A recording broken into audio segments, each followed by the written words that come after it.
La legitimidad policial es un factor estratégico en las políticas públicas de seguridad ciudadana. Es un elemento clave y vital para fortalecer la actividad cotidiana y darle sostenibilidad al desempeño que realiza la policía en los barrios y en la ciudad. Buenas noches, mi nombre es Enrique Castro Vargas y esto es Dilo sin llorar. Hoy día vamos a iniciar una serie de capítulos en donde conversaremos específicamente sobre la policía. Pero el día de hoy vamos a hacer referencia al informe sobre el estado de las comisarías básicas de la Policía Nacional del Perú, un informe que elabora el Ministerio del Interior y que tiene como fuente el Sistema de Información de Unidades Policiales, el SIUP, que tiene un antecedente en en censos que hacía el INEI a las comisarías desde el año 2012, me parece hasta el 2018-2019. Pero gracias a la estandarización e informatización de las comisarías, se establece un sistema de información de unidades policiales en donde podemos observar algunas dimensiones de funcionamiento de las comisarías: información de personal policial y cobertura, infraestructura de la comisaría, equipamiento, comunicaciones y mobiliario, funcionamiento y seguridad, mantenimiento preventivo y correctivo de infraestructura, es decir, la reacción de la institución policial para poder reducir las brechas identificadas, y finalmente, programas de seguridad ciudadana, serenazgo, patrullaje integrado y programas de prevención e implementación del Código Procesal Penal en las comisarías básicas. En la actualidad tenemos 5 tipos de comisarías. Comisarías tipo A, B, C, D, E. Y se diferencian por la cantidad de efectivos que componen la comisaría y la cobertura de población a la que se hace referencia. Así tendremos que la comisaría básica tipo A tiene una capacidad de 120, 121 a 240 efectivos, con una área construida de casi 1.000 metros cuadrados y una cobertura de 80.000 a 160.000 habitantes. La comisaría tipo B tiene una capacidad de 61 a 120 efectivos policiales y hasta 680 metros cuadrados de área construida y una cobertura de 40.000 a 80.000 habitantes. La comisaría tipo básica C tiene una capacidad de 30 y 60 efectivos con una área construida de 415 metros cuadrados y una cobertura de 20.000 a 40.000 habitantes. La comisaría básica tipo D tiene una capacidad de 16 a 30 efectivos policiales hasta 285 metros cuadrados, una cobertura de 10.000 a 20.000 habitantes. Y por último, la comisaría básica tipo E, con una capacidad mínima de 8 a 15 efectivos policiales, con una área construida de 240 metros cuadrados, no es poco, y una cobertura de 5.000 a 10.000 habitantes.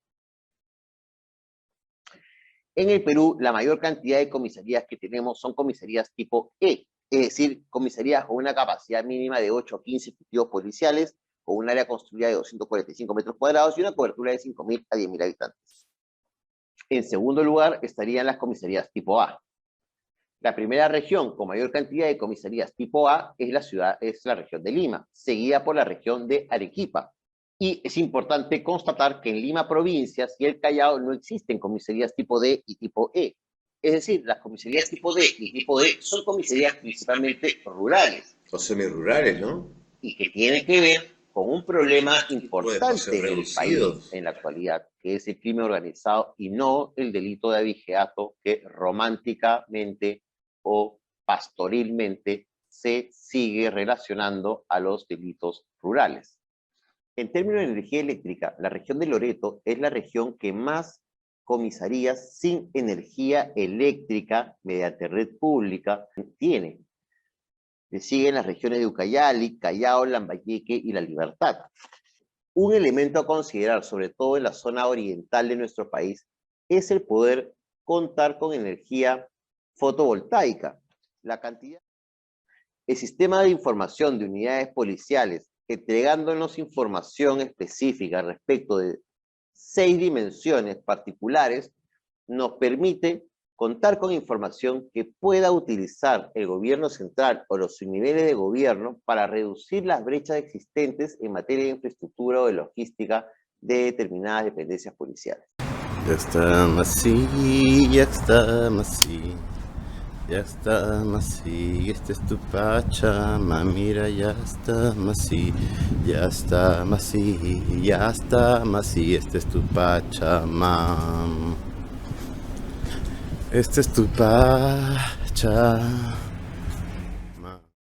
Buenas noches, hoy nos acompaña el general de la Policía Nacional del Perú en situación de retiro, Eduardo Pérez Rocha, quien ha sido director general de Seguridad Ciudadana y con ello también secretario técnico del CONASEC durante varios años en el país. En la actualidad es consultor nacional e internacional en temas de seguridad ciudadana. Con él vamos a conversar sobre la institución policial importante y significativa, pero no única responsable en el problema de seguridad ciudadana. Pero es en ella en donde mediáticamente se pone el mayor peso de la responsabilidad. Se dice que la transformación policial siempre se queda en la víspera. Y no hace mucho, el general Carrión, ex viceministro de Seguridad Pública, señala la importancia de poner énfasis en la formación policial. Y esto antecede la primera pregunta, que es más bien un collage de preguntas. Que no tiene que ver solamente con la mejora de la policía, sino más bien pensar la institución a nivel constitucional. Es decir, más allá del actual marco normativo, ¿la Policía Nacional de Perú es una fuerza estatal o un servicio público? Las escuelas de formación se diferencian solamente por las competencias trasladadas o también por la capacidad adquisitiva de las familias. ¿No le llama la atención forme policía comunitaria cuando están encerrados dentro de las escuelas y finalmente poner un poco en cuestionamiento la ausencia de un control externo de las policías, ¿no?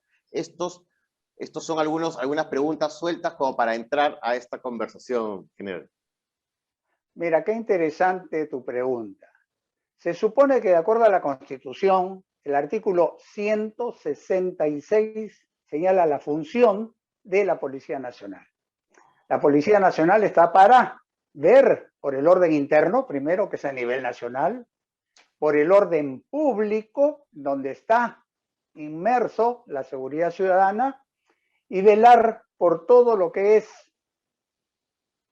el aspecto, digamos, de eliminar los delitos y las faltas. Previene, investiga y denuncia delitos y faltas. Asimismo, dentro de su función amplia, tiene el control de fronteras.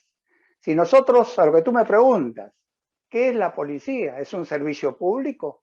La policía en realidad es el elemento que tiene el Estado, que tiene el poder de policía, vale decir, de la única institución encargada de privar de la libertad. Si bien es cierto, la Constitución ya le ha puesto ciertos límites. Antes, el policía podía detener a cualquier persona hasta por 24 horas por delito de función. Ya el año 76 y la Constitución del 93 ya prohíben esto. Y dice, únicamente se puede tener en flagrancia de delito, vale decir, comisión inmediata o por mandato escrito motivado por el juez. Entonces, bajo esa perspectiva, no es simplemente un servicio público, sino es un poder que tiene el Estado. ¿Para qué? Para que se establezca, que te digo, el famoso poder de policía y lo que nosotros le llamamos la coerción legal, que solamente lo tiene esta institución. La capacitación, como tú dices, se supone de que todo policía tiene que postular a las escuelas que tenemos acá de dos tipos: escuela de oficiales y escuela de suboficiales, que hay suboficiales varones y suboficiales mujeres. Siempre, por tradición, la policía ha tenido una sola escuela para oficiales y otra escuela única para suboficiales varones y otra para suboficiales femeninas. Pero lamentablemente se presenta este problema de, oiga, necesitamos más policías, porque supuestamente debemos tener un policía por cada 300 personas, pero nosotros casi estamos duplicando, un policía por cada 650 habitantes. Entonces siempre ese aspecto de decir, bueno, vamos a tener más policías. Y por años ellos querían sacar de las escuelas 5.000 policías. ¿Pero dónde? Se han creado 27 escuelas a nivel, digamos, regiones, en donde no están con locales adecuados, no tienen, que te digo, salón de reuniones, no tienen laboratorios, no tienen campos deportivos, y si a eso le agregamos que los catedráticos en realidad no son profesionales preparados, los resultados son ineficientes. Pero vamos a lo que tú me preguntas de este general Carrión. Él, por si acaso, en la escuela ha sido director de las escuelas de instrucción, ¿eh? Y a mí me llama la atención que él haga ver que efectivamente la policía no debía de pertenecer a una sola institución, sino ser digamos, asimiladas a los municipios. Ojo, primero que es algo inconcebible porque la Constitución dice que el presidente es el jefe supremo de la Fuerza Armada y la Policía Nacional. Primero, inconstitucional. Y lo segundo, que es lo que él lanzó, y felizmente no hay nada escrito ni presentado, de que debía existir una sola escuela en donde no ingresen para ser oficiales y suboficiales, sino que el aspecto, digamos, de mérito de estudios y después la carrera profesional va a permitir, digamos, el ascenso. Vale decir, ya no hay lo que dice la Constitución, mando medio, es el suboficial que estudia 3 años, y el aspecto que te digo de bachillerato y título que le dan al oficial porque estudia 5 años, y esto está dentro del aspecto de la SUNEDU. Como te digo, hay lamentablemente retirados de la policía que desconocen y están tratando, digamos, de destrozar la policía. Otro dato que también tú debes conocer, hay los famosos G9, que son 9 ex generales de la Policía de Investigaciones, que han presentado proyectos de ley, incluso lo hemos escuchado a Miyashiro Ayashiro decir que él renuncia del partido de Fuerza Popular de Keiko Fujimori porque no quisieron aceptar la división de la policía, o sea, de una institución en dos. La policía de orden y seguridad, vale decir, los uniformados, y otra policía, que era la de investigaciones, con sus propios recursos, su propio presupuesto, su propio cuadro de organización. Entonces, acá vemos que hay intereses, lamentablemente, que no van por la institucionalización, sino por beneficios, entre comillas, personales y sobre todo de remover y renacer las 6 instituciones que ya han desaparecido. Bueno, yo en principio, antes de pasarle a estas nuevas preguntas, no coincido mucho porque creo que hoy en día el monopolio de la fuerza ya no está solamente en el Estado. Y si el monopolio de la fuerza estuviese en el Estado, como eran las teorías del Estado moderno, cabría pensar de que la policía es más que un servicio policial, es una fuerza que controla y limita libertades y hace uso de la fuerza y de las armas. Pero las empresas privadas también son, dentro del orden normativo, poseedoras de la fuerza, y hay una distribución, ya no hay un monopolio de la fuerza, vivimos con una suerte de Estado medieval, liberal medieval, no lo sé, pero ya no es así. Por otro lado, pensar o replantear la formación policial creo que es bueno en sentido de mejorar la policía, y no lo veo yo como un ánimo de destruirla o golpearla. Yo cuestiono más bien en términos de una familia tiene para pagar una institución de 5 años como la escuela de oficiales, y una familia que por más que su hijo sea muy capacitado, pues no tiene la plata y va a tener que pagar una institución de 3 años de carácter más instituto. Y por otro lado, ambas escuelas tienen este formato de estudiar encerrados, quizás con esta añeja idea de que así se construye espíritu de cuerpo o alianza o equipo, pero se forma para trabajar con la comunidad, y es un poco extraño, porque trabajas con la comunidad después de haber salido de la escuela, ¿no? Y por otro lado, la ausente control externo que tiene la policía. Eso para cerrar la primera pregunta, en general. Mira, algo interesante es desconocimiento del aspecto de capacitación. No es que se forman, ¿qué te digo?, encerrados, no. Tenemos nosotros, ya esto viene años, el aspecto que te digo de los derechos humanos, donde la Cruz Roja tiene todo un manual, todo un reglamento, y le da capacitación a los policías. Y ahora ya se ha hecho extensivo incluso a personal de las Fuerzas Armadas. Segundo, cuando hablamos de derecho, poder de la fuerza, solo lo tiene la Policía Nacional. Si hablamos de vigilancia privada, eso está en la Superintendencia de Armas, Munición, Explosivos de Uso Civil y empresas privadas. Ellos no tienen el poder de la fuerza.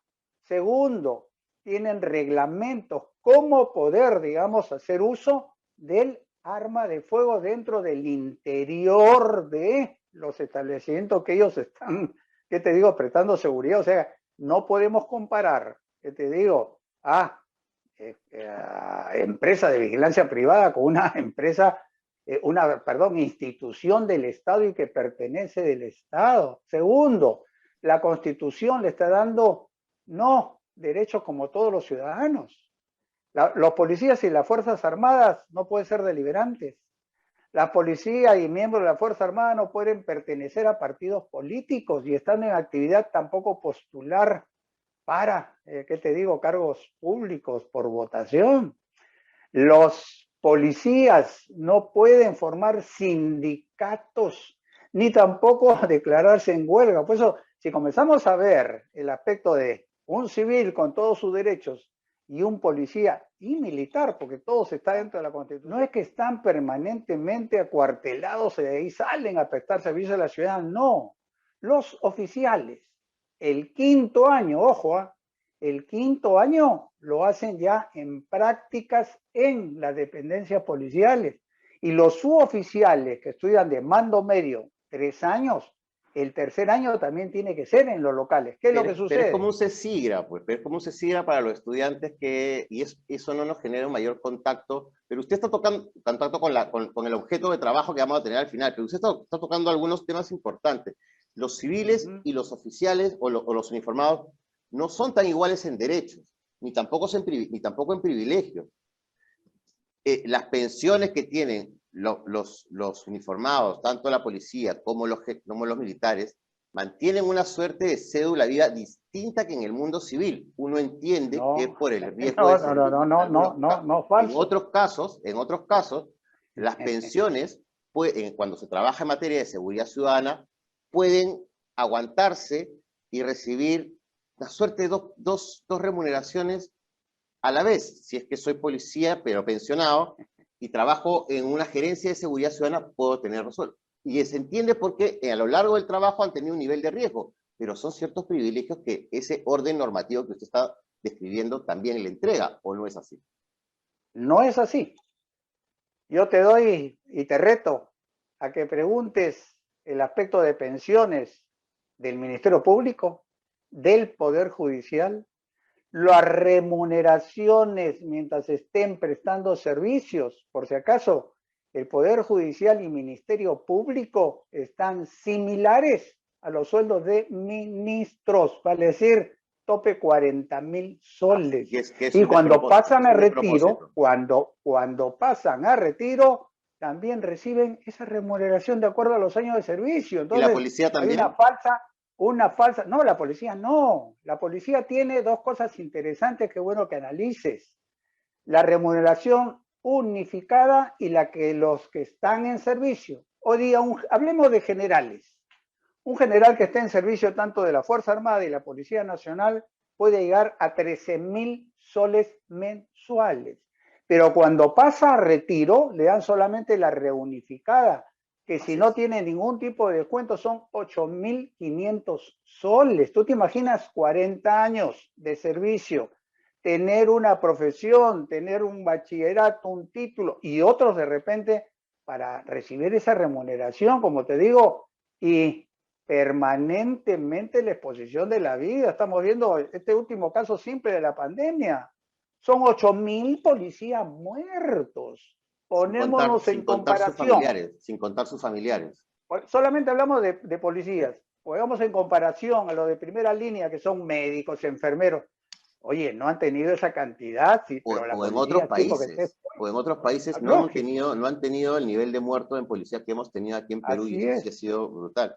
No. Entonces es necesario aclarar eso. No quiere decir que son, que te digo, beneficiarios con el aspecto de la célula viva. No, tiene limitaciones y como te digo, si comparamos con otros funcionarios públicos, oye, la cosa no es muy aceptable, pero sin embargo se acatan las disposiciones que da el legislativo y lógicamente el ejecutivo. Para mejorar la policía, ¿hay que hablar de modernización o de reforma? Mira, acá no podemos hablar de modernización. Hemos visto Sagasti, en un gobierno transitorio de meses, se dio el lujo, entre comillas, de declarar y presentar un proyecto de ley de, decía él, modernización y equipamiento de la policía. Pero dijo, por 30 años, ojo a 30, tú sabes que son 30 años es toda una vida de un policía o un militar. Segundo, si yo quiero hacer una reorganización y modernización como lo hizo Colombia, bueno, lo primero que tiene que tener recursos. En Colombia, ¿qué se hizo? Samper, Uribe, ellos con el ministro de Economía dijeron, bueno, vamos a crear un impuesto extraordinario y único anual. ¿Para qué? Para apoyar, digamos, el aspecto de capacitación, el aspecto de uniformes, de equipamiento.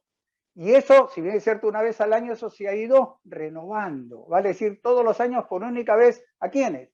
Todos aquellos que tenían un patrimonio de 5 millones a más. Yo me pregunto, acá tenemos los presupuestos. El presupuesto del Ministerio del Interior, el 95% son gastos fijos. Gastos fijos, tiene sueldos, salarios, pensiones, alquileres, etcétera. Así es. Combustibles.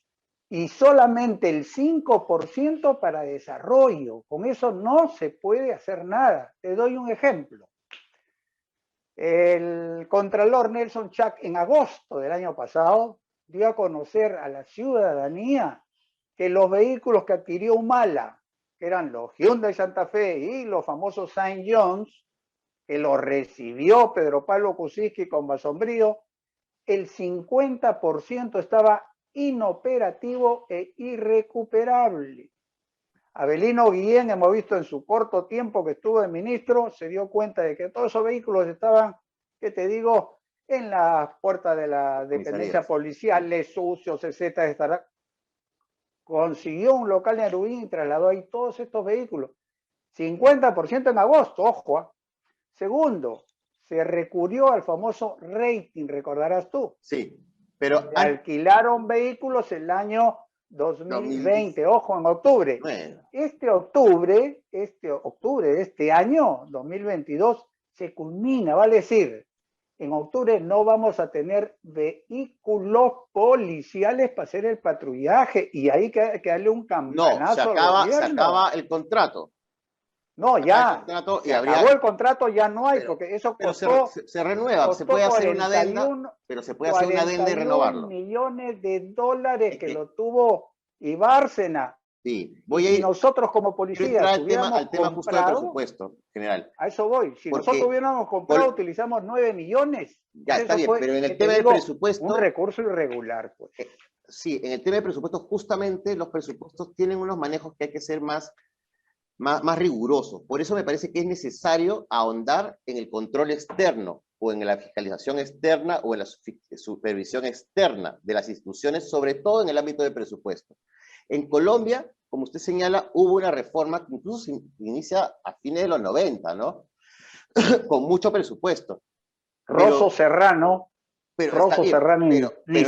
Exactamente, pero ese presupuesto y toda esa inversión no tiene efecto en las protestas de hace 2 años, ¿no? Que provoca nuevamente hablar de reforma policial en Colombia. Entonces, no hace 20 años se hizo tremenda inversión, un marketing impresionante, regional, la policía comunitaria, tanto de Chile como de Colombia, y lo que tenemos el año pasado, es reformas policiales que se inician justamente, o se renuevan, en Chile y en Colombia a partir de protestas sociales con violaciones de derechos humanos, que coincide también con el caso peruano a fines de diciembre del 2020, y todo esto que usted ha descrito como una propuesta de modernización o de bases de reforma, que engancha con un trabajo que ya había hecho la policía, que es el Mariano Santos, que es un trabajo de equipamiento, infraestructura, y como usted dice, se necesita recursos.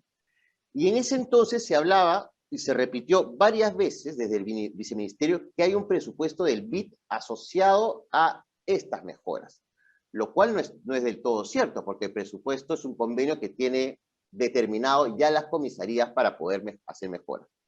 Pero, ¿por qué no se hacen mejoras si hay presupuesto?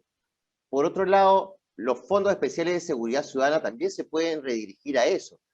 Hay el comentario, que usted me señala el informe del Contraloría, pero existe el Sistema de Información Única Policial, el SIUP, que ha entregado datos respecto de la propiedad de suelo de las comisarías. Y cuando hace la descripción de comisarías, por ejemplo, la señala Policía de Investigaciones, o propiedad de Guardia Civil, o propiedad del Ministerio del Interior, o donación, o propiedad municipal. Entonces, cuando se quiere hacer mejoras en el techo, en el desagüe, no se puede porque no es propiedad de la policía. Pero eso es falso, ¿no? Porque se pueden hacer mejoras independientemente de la propiedad. Algo interesante es ver las encuestas de los estudios que tiene el Instituto Nacional de Estadística. Situación de las comisarías a nivel nacional. Es un Ahí censo nos damos que se hace en cuenta, la comisaría, un gasto innecesario. el Del último ha 2012 al sido, 2017. no. El último ha sido el del año 2019. Y ahí nos informan efectivamente la situación de todos los locales policiales. Como tú dices, muchos Así locales han sido declarados inhabitables. Sin embargo, ahí todavía están prestando servicio a los policías. Yo digo, esto de acá es responsabilidad de quién, ¿no es del Ejecutivo? Entonces, cuando nosotros vemos, oiga, que el presupuesto, que el BID, oiga, el BID no te da graciosamente También dinero, del gobierno no regional y del tienes gobierno un local, ¿no? estudio. No, esto tienes que tener mucho cuidado cuando tú hablas de presupuesto. No se puede utilizar presupuesto de la región o de los gobiernos locales para otra institución, que esa es irregularidad, recursos claro que más. Nosotros hemos asumido compromiso de ayudar a nuestra Policía Nacional. El año pasado hemos construido una comisaría, el año 2020 también hemos presentado la suscripción de 2 convenios para construir una comisaría con presupuesto de la municipalidad y la construcción de 105. General, a través del P030. Yo te voy a contar un caso simple. O sea, usted me está diciendo que no se puede mejorar la comisaría del P0 del gobierno local o gobierno regional. No se puede si es que no existe, digamos, algo previamente aprobado por economía. Y segundo, te cuento un caso simple.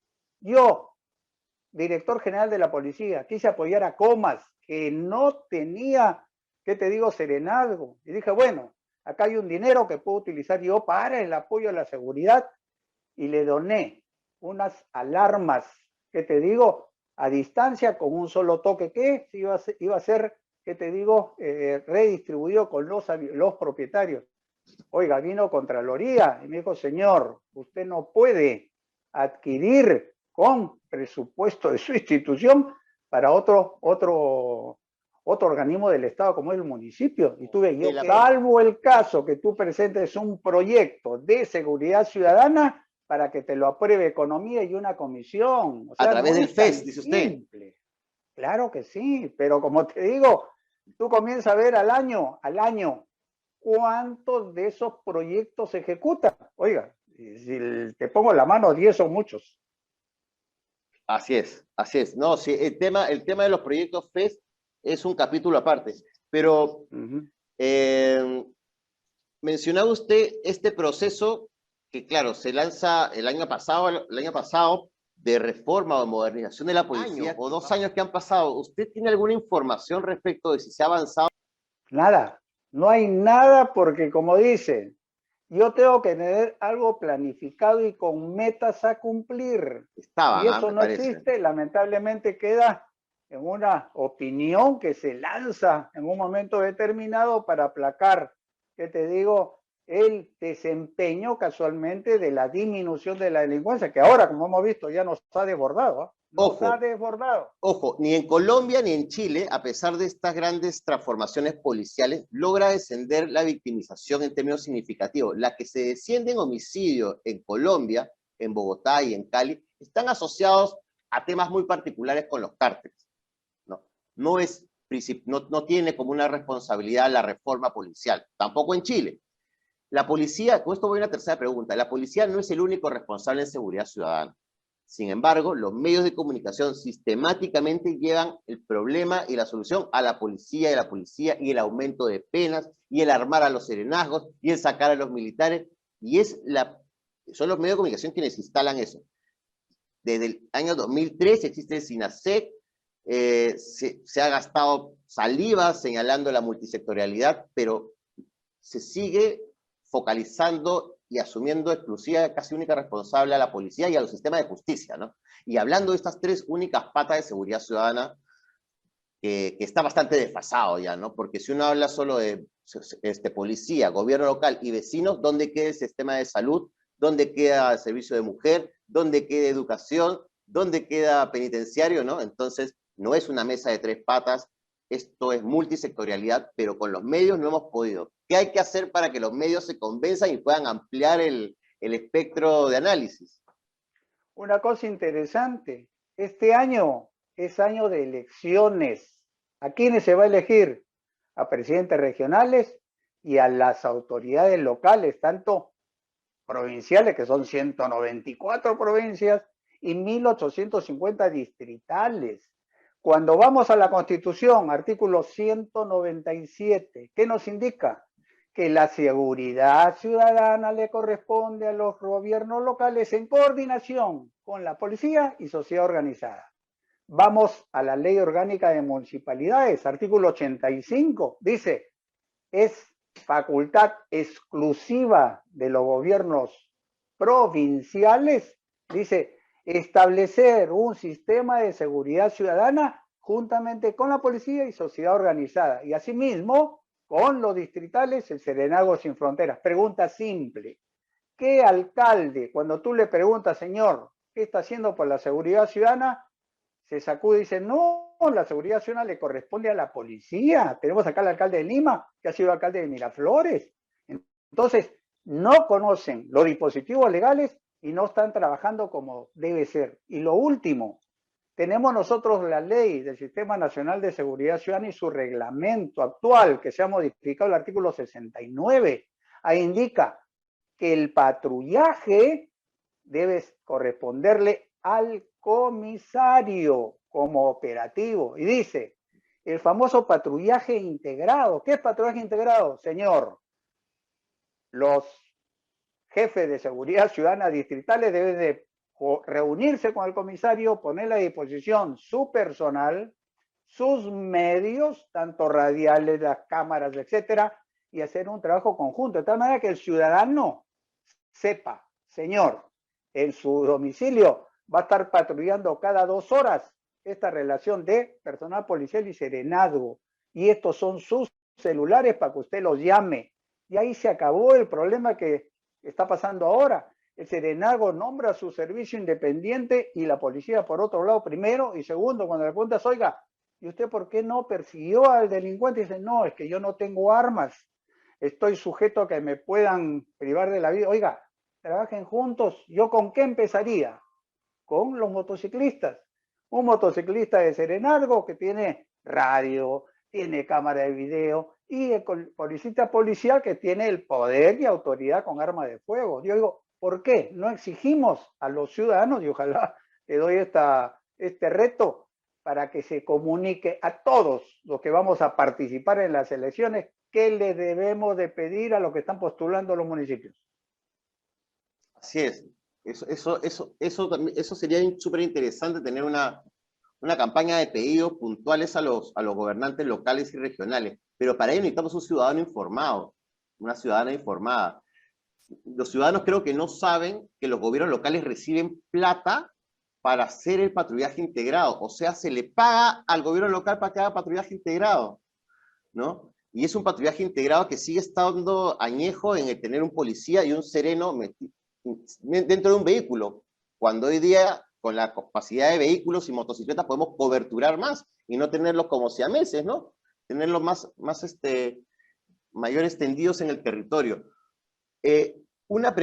Siguiendo con otras preguntas, el 28 de diciembre último se hace la primera sesión del CONASEC de este gobierno en la ciudad de Cajamarca y se presenta una propuesta de 3 ejes. Un eje institucional, un eje de prevención, un eje de control y persecución. El eje de control y persecución es un eje que todo el mundo maneja, que tiene que ver con la prevención situacional, la cobertura, la vigilancia, pero también el trabajo inteligente. Para ello, fortaleciendo las unidades especializadas de inteligencia.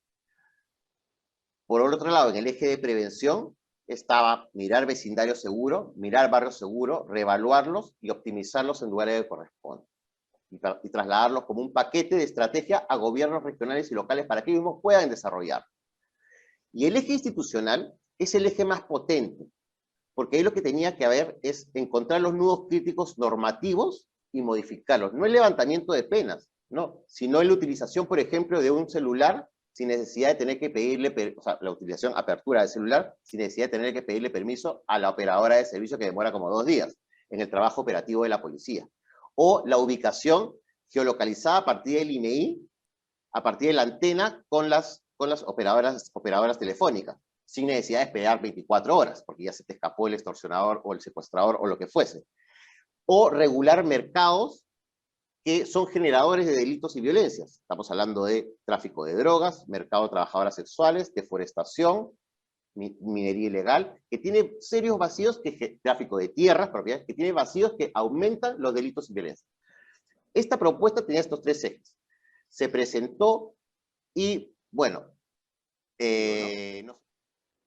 Mira, una cosa interesante, algo que se ha perdido son las reuniones del Consejo Nacional de Seguridad Ciudadana en forma mensual. Se cambió el artículo del reglamento que hacía reuniones mensuales, presididas por el presidente de la República, hacían en Palacio. Yo cuando era secretario nos reuníamos en el Salón Tupac Amaru todos los meses. ¿Qué resulta?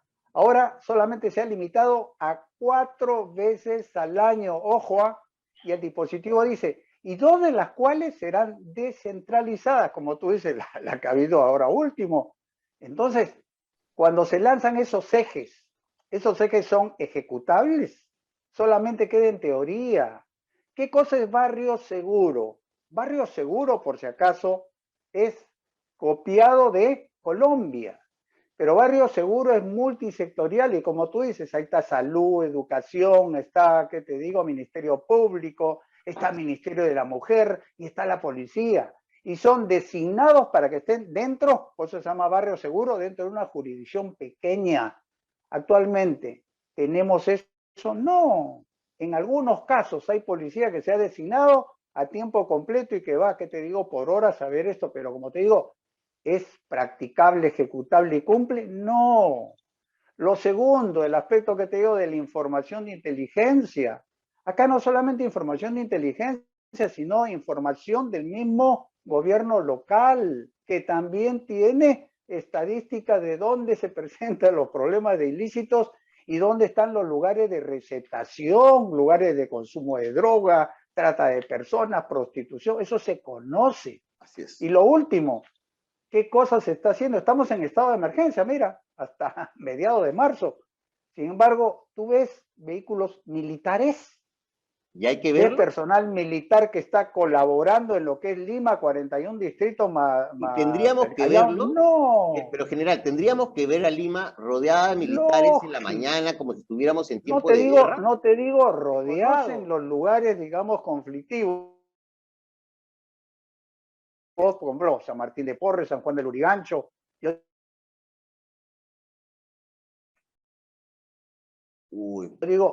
Te digo, estacionamiento táctico. Pero ahora, ¿cómo están trabajando? Lo escuché ayer al ministro y me llamó la atención decir que están haciendo todavía un análisis para recién, en base a eso, ejecutar los planes de operaciones. Oiga, un plan de emergencia necesita planes de operación, o sea que están trabajando, pero sin plan de operaciones. Esto en realidad es algo de Bueno, usted sabe que siempre tiene que haber... que te digo, pero siempre tiene que haber un plan de operaciones. Siempre. Claro que sí. Usted sabe que plan de operaciones tiene que haber siempre. Plan de operaciones tiene que tener a su vez 4 planes. Así Uno es. de inteligencia, donde dice, oye, ¿dónde están los sitios conflictivos? Plan de personal, ¿qué efectivos? Plan de logística, ¿cuántos vehículos? Y el de operaciones, ¿quién es el jefe y qué va a hacer? Acá me dicen, bueno, es que el militar no puede detener. Oye, ¿cómo que no puede detener? Si para esto está el dispositivo. Lo que sí, más bien entregarle al policía, pues eso trabajan en conjunto. Pero no, ahora dicen no. Pero el mando... Los militares están haciendo ¿cómo se llama? Un cerco apoyo exterior. Yo digo, entonces está de más, pues, por gusto está esto. Bueno, un poco como fue la experiencia en Ecuador, ¿no? Solo que la experiencia en Ecuador de cerco exterior era frente a operativos particulares como reducción de arma de fuego. Entonces, pues, hacían un operativo de requisas y de recolección de armas, y el perímetro, mucho más atrás, era militar. y la intervención era policial. Ecuador tiene una experiencia importante porque tiene una reducción de tasa de homicidios en un rango de años en que coincide con estas experiencias de participación de militares en algunos asuntos, mejora de la policía, una súper mejora de la policía con un aumento de sueldo, perfeccionamiento, y una suerte de ministerio de coordinación. Ellos arman una suerte de ministerio de coordinación en seguridad ciudadana, que es como la Secretaría Técnica, pero con un rol de mayor jerarquía y poder.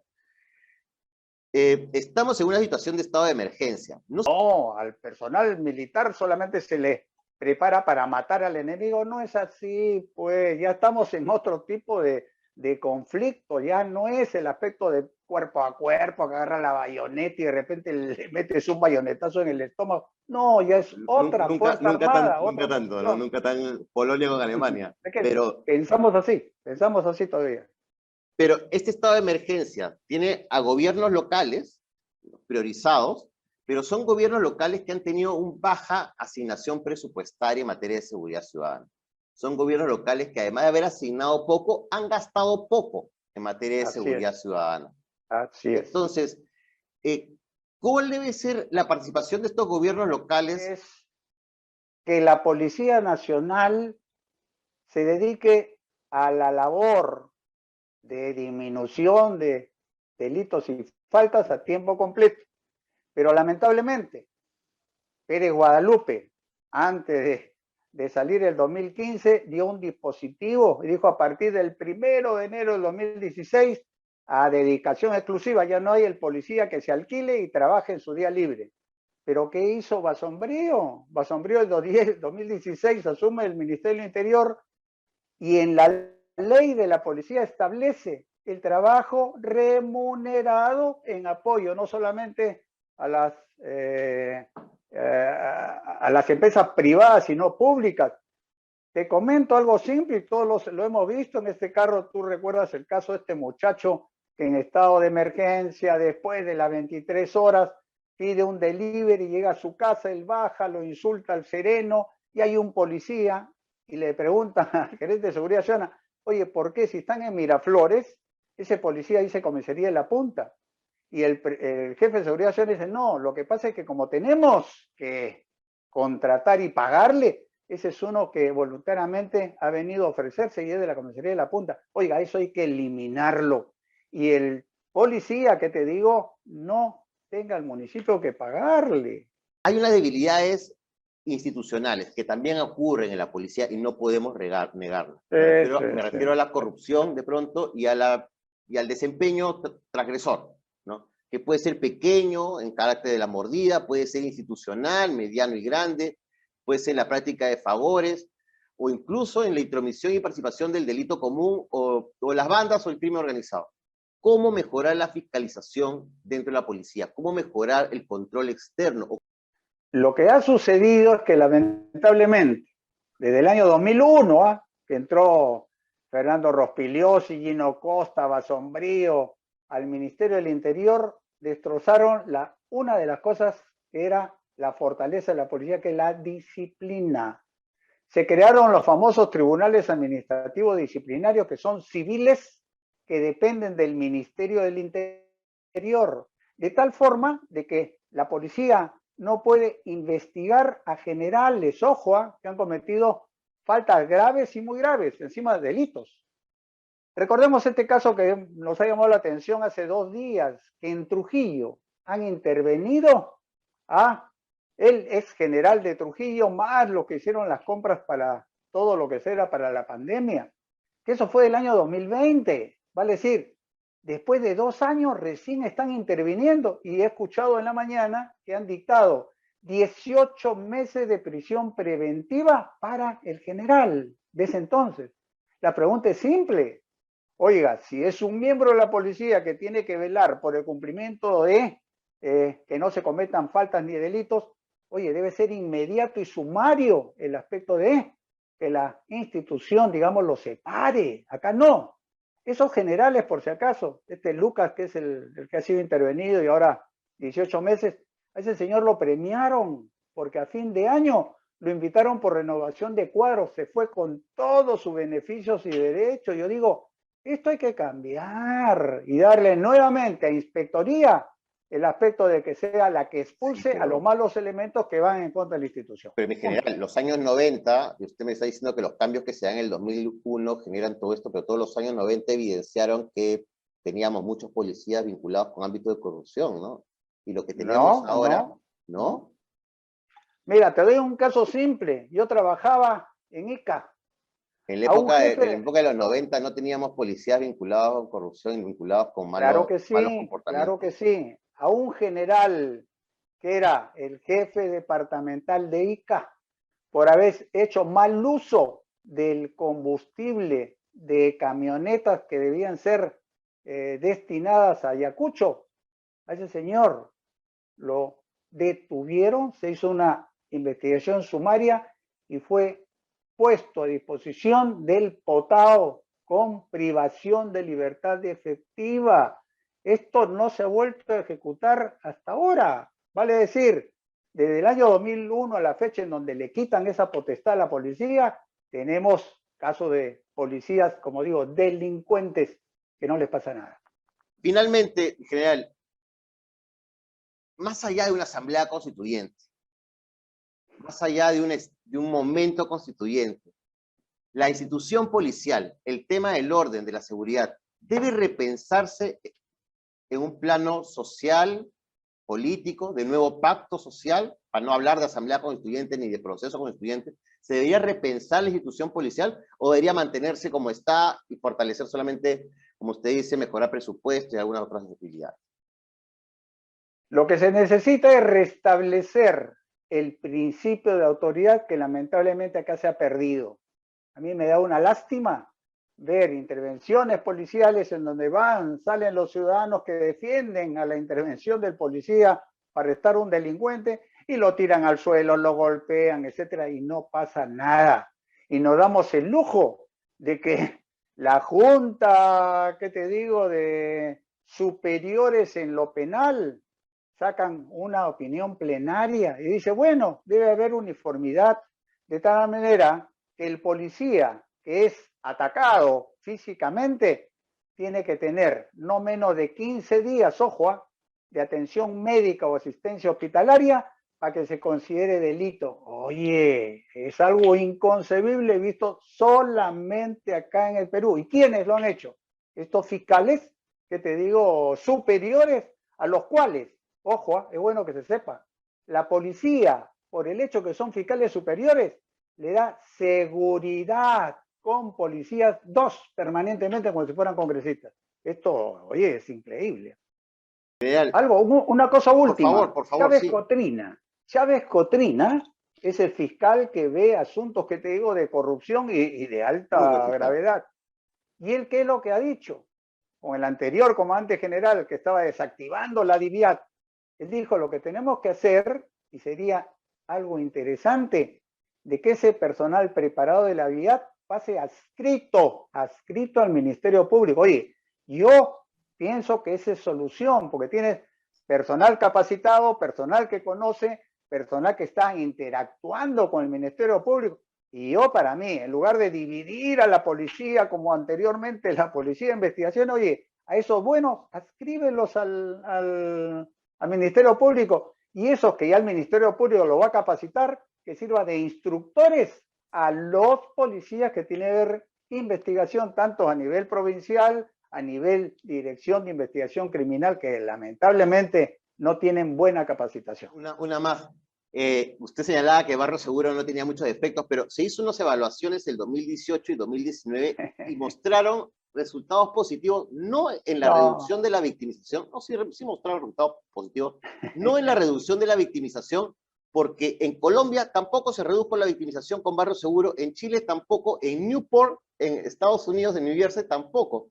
Esa estrategia, y lo que mostró aquí, es que mejora la confianza con la policía y reduce el temor. ¿Por qué se lo menciono? Porque reducir el temor y mejorar la confianza con la policía genera un puente de comunicación. Y el policía comunitario, pero también el policía responsable de sector y subsector, tiene más información que antes. Entonces, si esa información, como usted bien dice, la convertimos en análisis de información para que luego pase a investigación criminal, ¿no? Que ya es el trabajo que hace la policía, pero con el trabajo fiscal, se podría mejorar e incrementar la inteligencia en materia de seguridad ciudadana. O sea, sin duda lo que señala el fiscal es auspicioso, ojalá que se pueda mejorar, pero creo que hay diferentes trincheras para poder hacerlo. Los gobiernos locales podrían fortalecer estrategias como de Barrio Seguro para poder trasladar información importante hacia análisis de información o investigación criminal. General, sus palabras finales para no quitarle más tiempo. Bueno, interesante el proyecto que ha presentado Elvia Barrios, la presidenta del Poder Judicial, para crear acá, inicialmente en Lima, en 2 locales, en donde está la Fiscalía y después lo que era, ¿te acuerdas, San Jorge? A más tardar agosto, el aspecto de los juzgados para el aspecto de la flagrancia en 72 horas. Lógicamente, está ahí Ministerio Público, Poder Judicial, está la Policía Nacional, va a estar la Defensoría, van a estar, que te digo, los testigos, los acusados, y ojalá se lleve a cabo. Y como dicen, va a ser para 13 distritos, todavía no se ha indicado cuáles son esos distritos de Lima, pero si se ejecutara en 72 horas, ojo, estamos viendo qué cantidad de delitos se están cometiendo diariamente, Y tenemos para robo de celulares. Y tenemos oferta para poder atenderlos. Hay que crear la oferta también, oferta penitenciaria también para poder atenderlo. Para robo de celulares nada más, nos está indicando ya OCIPTEL que tengamos un promedio de 6.000 celulares diarios. Qué buen esos negocio para las empresas. 6.000 celulares diarios, tienes por lo menos 500 con arma de fuego. Así es. Yo digo, solamente agarrando a 500 para el aspecto de flagrancia. ¿Dónde se le va a colocar? Si ya los centros penitenciarios han cubierto en demasía, salvo que también esto venga aparejado a establecer también centros penitenciarios, que te digo, para principiantes, ojalá. Se ha puesto de moda. General, muchísimas gracias. Estaremos pronto, seguramente invitarlo a una nueva reunión, ojalá con otros profesionales, ahí podamos tener un cruce de otras ideas. Muchas gracias. Un fuerte abrazo. Buenas noches, aquí las 10 de esta semana. Primero, si las acciones públicas se basan en el clamor popular y no en la evidencia, construiremos políticas públicas que tienen como asidero la dictadura de la mayoría y la opinión pública. Segundo, hay elementos significativos y claves para hablar de mejora de desempeño de la policía. Primero, involucrar a la policía. En el taller de asuntos públicos nos hemos reunido con generales como Enrique Yepes, como el general Carrión y en esta oportunidad con el general Pérez Rocha. Segundo, hay que dignificar las condiciones de trabajo de la Policía Nacional. El informe de que hacemos mención el día de hoy hace identificación clara y precisa respecto de las comisarías que debemos mejorar, principalmente las comisarías tipo E y tipo D, y que están en zonas alejadas del Perú, como es Amazonas, como es Cajamarca, como es La Libertad, pero en las zonas rurales. Tercero, atender de manera relevante la formación de la policía.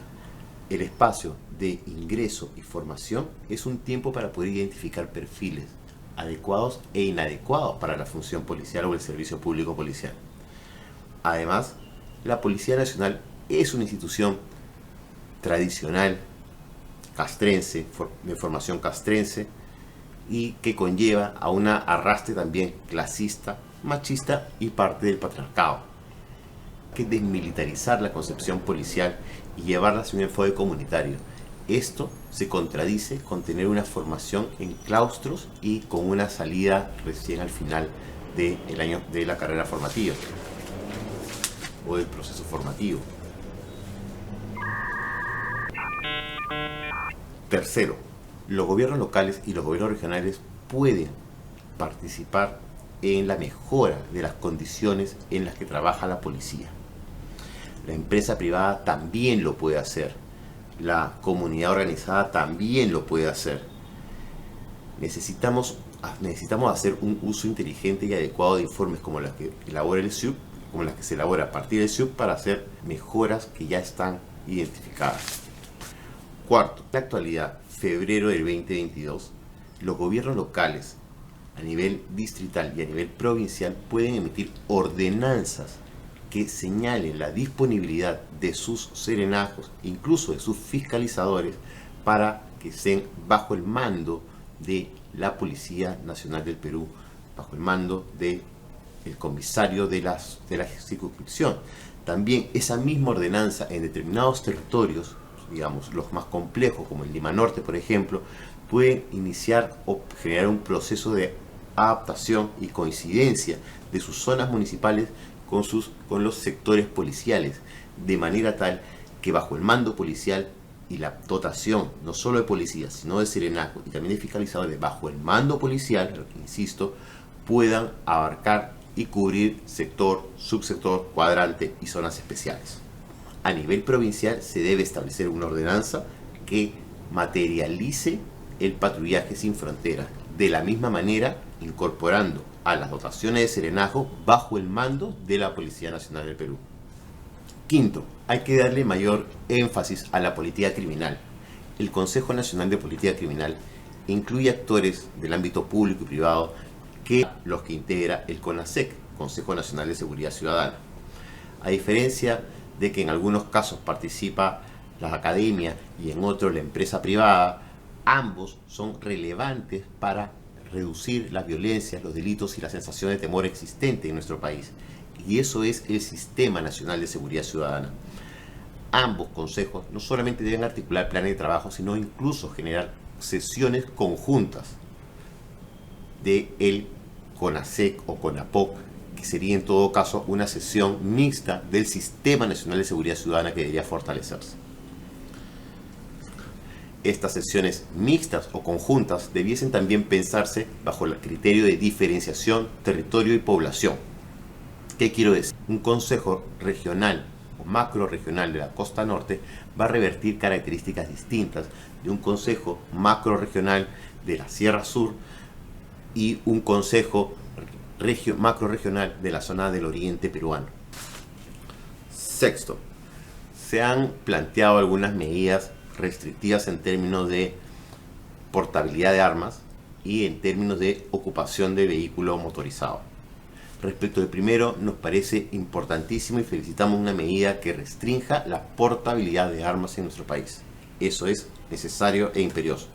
Sin embargo, bajo la estrategia de las motos, estas suelen buscar alternativas para suplir esa dificultad que la norma genera, ¿no? Entonces ya se verán robos seguramente utilizando dos motos o un vehículo o un mototaxi y una moto, en fin. Pero celebramos la actitud frente a la portabilidad de armas de fuego. Respecto del tema de celulares, muy asociado además al uso de armas de fuego, es que este delito predatorio muy común suele estar asociado en muchas oportunidades al robo de oportunidad, o al robo de ansiedad, o al robo económico, asociado en muchas ocasiones a las dimensiones que Goldstein relacionaba con drogas y delitos, es decir, la dimensión psicofarmacológica y la dimensión económica. Esta última asociada a la necesidad de conseguir dinero para poder conseguir luego la dosis, y la psicofarmacológica, que tiene que ver con el estado, bajo los efectos, digamos, de la sustancia que se ha ingerido, y bajo esos efectos comete la transgresión, delito o violencia. Es decir, tenemos una población a la cual el sistema penitenciario lo que haría es reforzar sus características criminológicas alternativas en el Perú de justicia terapéutica, que debiese pensarse respecto a este tipo de delictual, y esto hace un llamado a el Ministerio de Salud y a la necesidad, también a debida, y a la necesidad de tener mayores centros o comunidades terapéuticas que permitan este nivel de reinserción o de tratamiento ante estos delitos asociados al consumo. Séptimo, sobre la información criminal es importante subrayar la necesaria utilización de las dos fuentes, tanto cuantitativas como cualitativas. Y respecto de estas últimas cualitativas, se cuenta con dos estrategias territoriales, como la estrategia multisectorial de barrio seguro y la estrategia sectorial vecindario seguro, que mediante un trabajo cualitativo estratégico, se podría levantar información que sirva para hacer análisis de información criminal y luego pasar a una segunda etapa de investigación criminal. Octavo, las estrategias de control y posicionamiento estratégico golpean y dan un mensaje a la criminalidad y al delito existente en territorios determinados, pero no es suficiente. Las estrategias situacionales ocultan al delincuente, generan efectos globos y traslado de situaciones conflictivas y problemáticas, pero también la posibilidad aumenta la probabilidad del colonizaje del crimen organizado en otros nuevos territorios. Por lo tanto, se hace necesario establecer estrategias integrales que integren este componente importante de control y persecución, pero que además se profundice en los ejes de prevención y en los ejes institucionales y transversalización de la política de seguridad ciudadana. Bueno, reorganización policial, modernización de la policía, bases de reforma. Prefiero pensar en un proceso de reflexión y deliberación integral y nacional, incluso, que debiese instalarse para pensar un nuevo servicio policial, hacia una transformación con una nueva matriz en seguridad ciudadana, de manera tal que pueda ser legitimado el desempeño de la policía más que instalado su autoridad funcional. Décimo, debemos estar en una época en donde más abunda información y evidencia para reducir las probabilidades de delitos y estrategias de endurecimiento de penas, de hiperencarcelamiento, mayores recursos policiales y mayor entrega y disponibilidad de armas en países como los Estados Unidos no ha generado un beneficio evidente, eficiente y exitoso en materia de violencia, delitos y criminalidad. El último año ha habido un aumento en la tasa de homicidios que puede asociarse al tema pandemia, pero también se asocia a el incremento de la presencia de armas de fuego en la ciudadanía, en los ciudadanos y ciudadanas de los Estados Unidos de Norteamérica. Pensar en estrategias basadas única y exclusivamente en el control ya está probado su ineficacia o insuficiencia. El 2009 la OMS publica un informe que deja claro que la violencia es prevenible más no evitable y señala 6 categorías principales: promover relaciones sanas entre niños y padres, desarrollar habilidades para la vida en los niños y los adolescentes, disminuir el acceso a las armas de fuego, promover la igualdad de género para prevenir la violencia contra las mujeres, reducir el uso perjudicial del alcohol y otras drogas, y cambiar las normas culturales y sociales que promueven la violencia. El año pasado, en la primera sesión del CONASEC, se aprueba una estrategia corta en materia de seguridad ciudadana que tiene 3 ejes. Sería sumamente importante y beneficioso para el Estado que se considere mantener una intervención con ejes diferenciados, porque hay que afrontar un fenómeno de manera integral y no de manera exclusiva o con un enfoque excluyente. Nos vemos en la siguiente edición de Dilo Sin Llorar.